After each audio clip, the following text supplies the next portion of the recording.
Hello everybody, No here, this time bringing you Jungle Alistar. Jungle Alistar has some amazing ganks, some excellent team fighting ability, and so much CC. He also gets really tanky with little to no items, and he's amazing at diving and just being a real brute and bully in a team. Alistar does have downsides aside from being banned in every match ever, and most of it is not doing that much damage and being very actually hard to play. His combo, even professionals mess it up from time to time, and not only do you need to know how to do that and be able to do it on a reliable basis, but your team has to know how to react to having someone like Alistar on your team. He also requires you to make some really on-the-spot great decisions. You need to know how to properly use your kit, and I'll go over how you need to do that.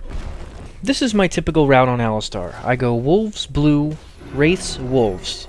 He doesn't do very well on Golems, and I don't feel that he needs Red, so I do this to save early life. I also take Heal at level 2, although if your lanes are beginning gank pressured that early, you're able to take Headbutt and gank. I find most times that having a higher life and ganking at level 3 is a better time frame for both you and your laner.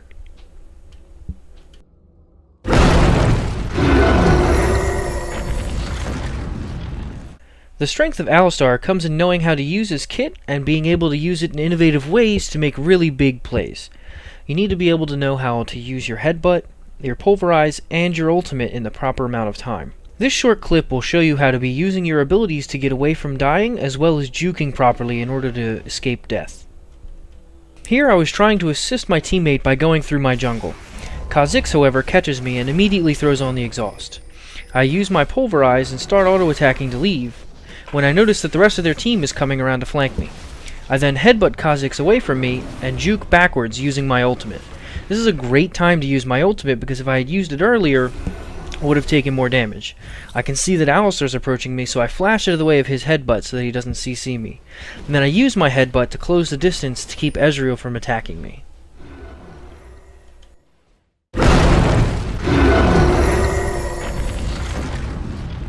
Despite his low sustained damage output, Alistar is very disruptive in lanes. You can see a pretty early gank here going down. We're at level 3 where I walk in behind Diana, throw down a headbutt and a pulverize. And while you notice that she's still alive, she's actually missing out on a lot of experience and she can't really approach the lane as much. I then see the top lane is getting ganked by a Mumu, so I'm able to walk up there at level 3 without really worry about doing my jungle. Alistar's not a really strong jungler, but he's a great counter ganker and ganker. So here a Mumu jumps onto Gangplank with Wukong in the wake. I walk right onto a Mumu and use my Q to knock him up into the air and my headbutt to take him out. We then don't kill Wukong because we're awful at this game and forget to check the most obvious place he possibly could have been. But remember that we also ganked middle. So now middle has a distinct advantage because Diana no longer has flash, which means when I come again, she's not able to escape as easily. This leads me to the same path where I use a headbutt again and then pulverize her to knock her up. And even though she doesn't die here, I'm still creating advantage for my laners. The only time Alistar really scores kills on lane ganks is when he does enough damage from the laner. I'm able to get into the lane and use pulverize and knock him back to take more damage onto him. Jace flashes over to use his hammer blow, however is stunned. He still managed to get the hammer blow off, but you can see even though I took the kill, I really didn't do any damage there. I also used pulverize as I was leaving so our low life laner can clear that wave and go back without being in risk of a counter gank. That's pretty important when you have competent junglers. Now I'm going in for a gank on bottom lane. They see me coming through to Dragon Ward, however I have boots of mobility and they feel that that mushroom is enough to kill me. However, Vayne shows up in time, and I'm able to do enough damage and displacement to pick up the kills. As I mentioned earlier, Alistar is also exceptional at tower diving because of his ultimate. So here, I'm pressuring this lane, waiting for the wave to come up, and decide to go in on it. I pop my ultimate right away, using my knock-up on Blitzcrank. I then expect Nidalee to take out Varus, however, he gets out. This also works for regular ganks, where going any further would incur tower damage, such as this one, where I come through the lane really fast with my mobility boots. Leona lands an awesome ultimate, and I use my headbutt to close the distance and knock up Alistar. Alistar then does a good job of keeping me out of his way, however, I'm pretty persistent, so I probably should have used my ultimate earlier, but I thought that this ultimate would have killed him. However, I persist, and I take all of that tower damage and use my ultimate at the end to not die to it. Using it earlier would have been, of course, more beneficial because it would have taken less damage. However, didn't want to waste that ultimate. You really need to push the envelope and find out your limits as Alistar, or you really won't be successful. Another strong area Alistar has is counter-ganking, or protecting your teammates if they get into trouble. Here, our Mordekaiser's been taking their wraiths enough that they've warded it. I predicted he may be in trouble, so I walked up to try and help and knocked them both up. I pop my ultimate here at the end to not die to Ahri and gives our Mord double kill and their wraiths.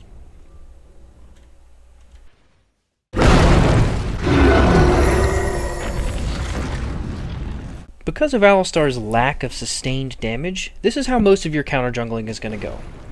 So overall, I wouldn't really recommend it. Now, I missed the headbutt there because he also had boots at this point, and it was hard for me to get around him at that point in time because I wanted to get that auto attack in. However, even with the headbutt, I wouldn't have been able to take him out because he would have just walked upwards. So I walk into the lane and pound out some aggression, and then realize that I really want to be counter jungling with my team. Now this is a less than perfect example, but my mid is in coordination with me. I'm going to come right onto Kha'Zix and he exhausts me immediately. I stick around the duel, however then realize that I'm rapidly losing this duel. So I walk up towards our mid laner and flash to miss his tentacles. I then stick around to pick up the fight and see that Syndra's coming and back off back into the brush again. Mordekaiser does a good job of keeping her away, and right now I'm seeing again another opportunity to kill her. Now it's important that you land your combo for this exact reason, because now our Mordekaiser burned Flash, which is not very good for a counter jungling attempt. Optimally, your counter jungling should go like this, where you and your mid enter at the same time. I'm chasing down a Mumu, and I immediately use a Q, I get around him, and I use a headbutt to knock him back into our mid laner.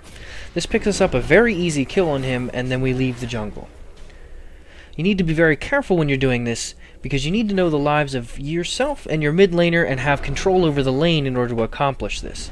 Otherwise, situations like this might happen, where this is much closer than it should have been. I go onto a Mumu assuming he's a free kill. He then uses his ultimate and flashes away, forcing me to use my ultimate to not die. I then flash into the brush and juke upwards knowing that Diana will either come at me with Moonlight or a flash.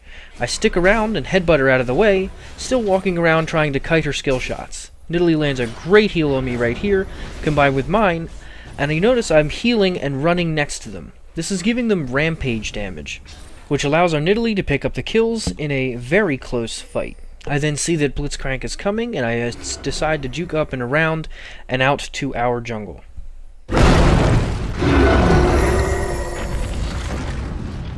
One of Alistar's biggest strengths is being a bully, just having that large impending doom that if they do anything, they're going to have to fight you first.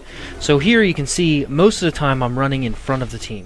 I'm very much out there. I allow Blitzcrank to hook me because that's fine. I'm tanky enough to not care about it. I then isolate Blitzcrank because after his hook he's pretty useless.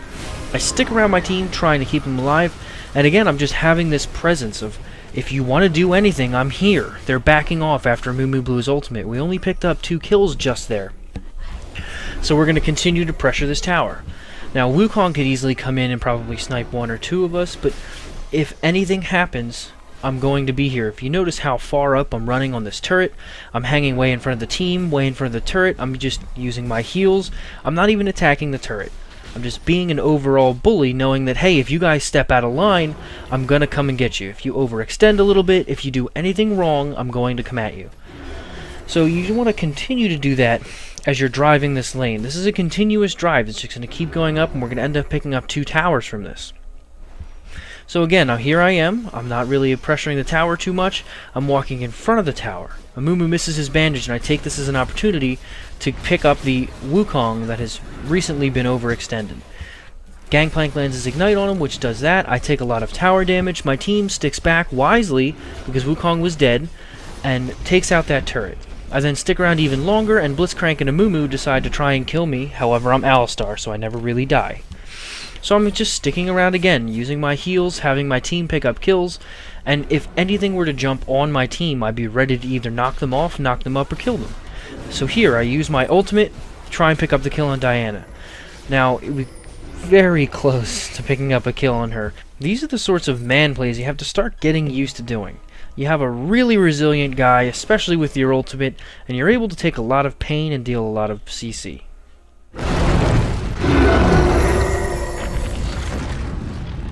Speaking of taking a lot of pain and dealing CC, your job in a team fight is to keep your team alive. Now here, I got caught out, however my team has come to support me. I see that we can't really make it, so I begin to pull out, however our Mordekaiser decides he wants to die.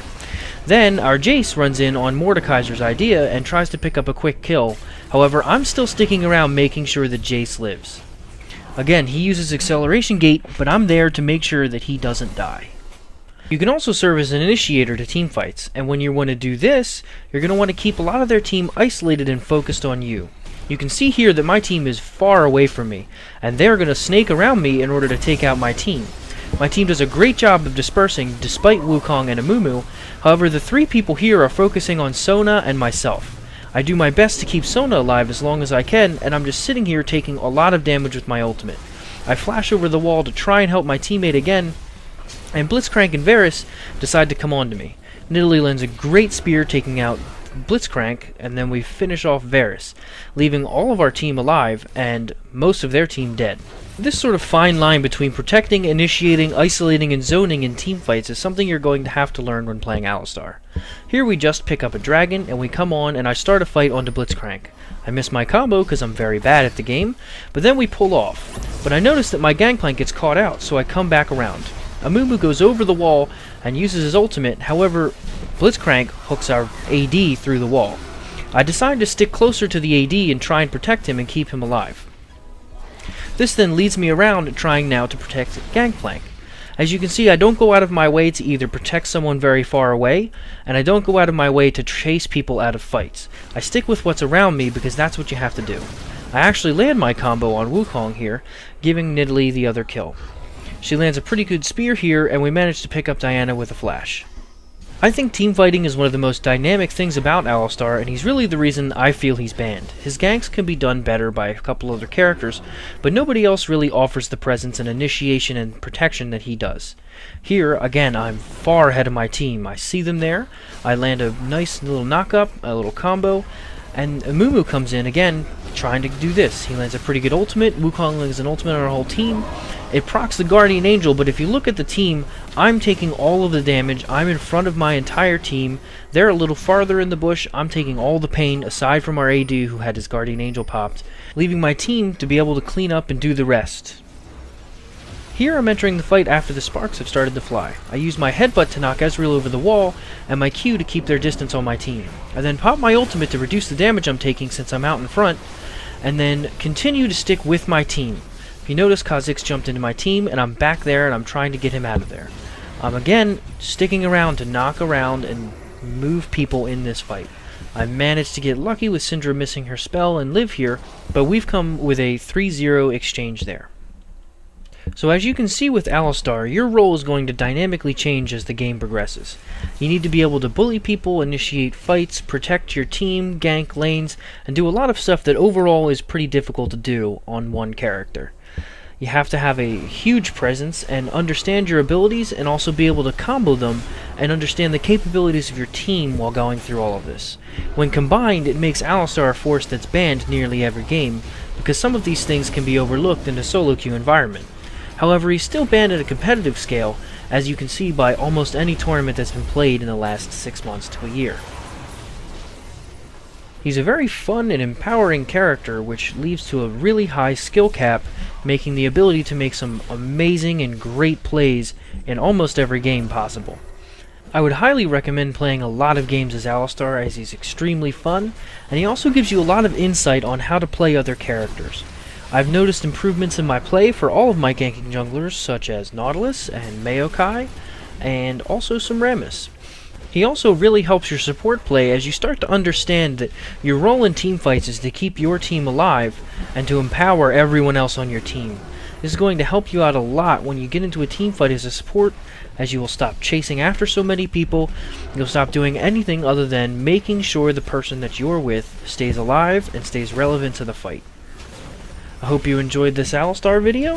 If you guys want to check out my other videos, this one's been a bit longer than the others, but I felt that Alistar was deep enough a character to justify that. So until then, good luck, have fun.